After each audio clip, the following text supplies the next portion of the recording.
ఇప్పుడు మీకు చిన్న బార్డర్స్లో వచ్చినప్పుడు ఎలా ఒక డిజైన్ అనేది ఎలా వేయాలో చూపిస్తాను. ముందు ఇలా ఒక థిన్ లైన్ అనేది డ్రా చేసుకోండి.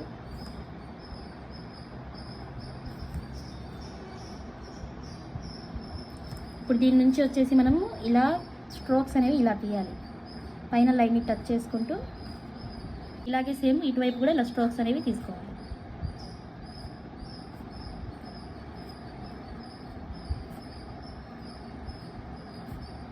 పార్ట్ని ఇందాక మనం అయితే ఎలా ఓవర్ లైన్ చేసి హైలైట్ చేసుకున్నామో ఇప్పుడు దీన్ని కూడా ఏ డిస్టర్బెన్స్ లేకుండా ఇలా హైలైట్ చేసుకోవాలి.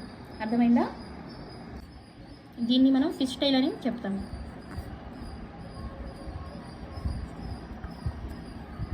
గ్రిడ్స్ వేస్తాము, పెద్ద పెద్ద బాక్సెస్ గ్రిడ్స్ వేస్తాం కదా. ఆ గ్రిడ్స్ తర్వాత మనకి జస్ట్ ఇప్పుడు ఇలా బెల్ట్ డిజైన్ ఒకటి వస్తుంది నేను చెప్పినట్టు. దానికి దీనికి మధ్యలో ఆ రెండు హైలైట్ అవ్వాలంటే ఇలా చిన్న చిన్న బార్డర్ లైన్స్ అనేవి వేసుకోవాలి. వీన్స్ లైన్స్ కానీ ఇలా వేసుకోవాలి. అలాంటి చోట దీన్ని యూజ్ చేస్తాం మేము. ఓకేనా?